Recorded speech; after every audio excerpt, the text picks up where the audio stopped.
I think that's like just a given, a radical given of poets in general in this day and age.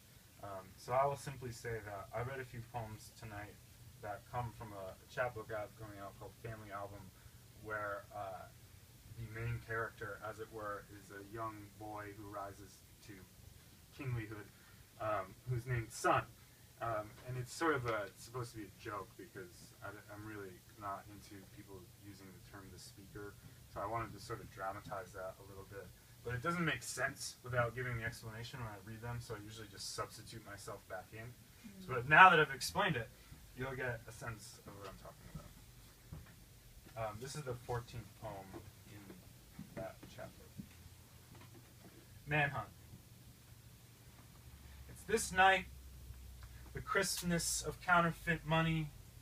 Son's elm, like a bad wife, is stripped in public. I'm shamed with her limbs to her knots, she says as she scrapes past Son's window. I'm shame that feels for its leaves in the dark.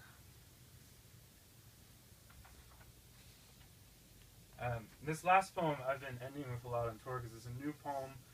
It's also just hard to read, so it keeps me on my toes throughout the rest of the reading. It's an unattributed, anonymous Serbian folk poem. No one knows who wrote it.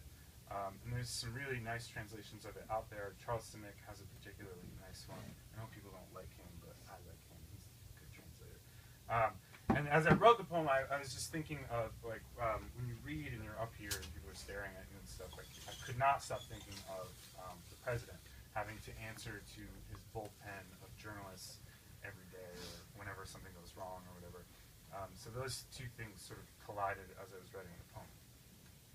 None of which will elucidate itself while I'm reading it. 15 answers of the king to his questioners.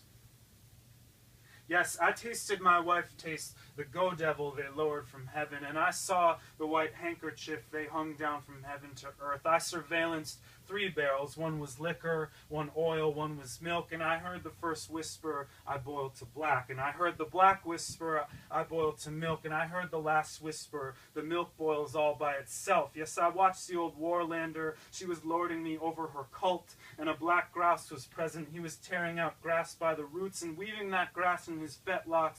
The young horse was neighing. Yes, I tasted my wife taste the liquor lie down on her shit heap, taste the curs come to sniff at the womb. In stockades in the courtyards, I tasted the Catholics. They begged to kneel down for a century. And I saw the horse they prophesied I'd leave my wife for. She had 4 heads, and each one was grazing on clover, but only one leg to sustain her. Yes, I tasted my wife taste a warrior rock. No, it was a war chest of pearls, no, a merit badge. And I saw the pigtail of smoke that shook them from heaven to earth. And I saw the chow line, and the rich were standing in the chow line. And deserters were handing out paychecks, demerits, bonuses, false teeth, or flour. Tell me, where is my bonus, said the desert. And the sacks were picked clean. Yes, I tasted my wife taste these stones with beards like the devil's. They rolled down from heaven and goose-stepped when they tasted the earth.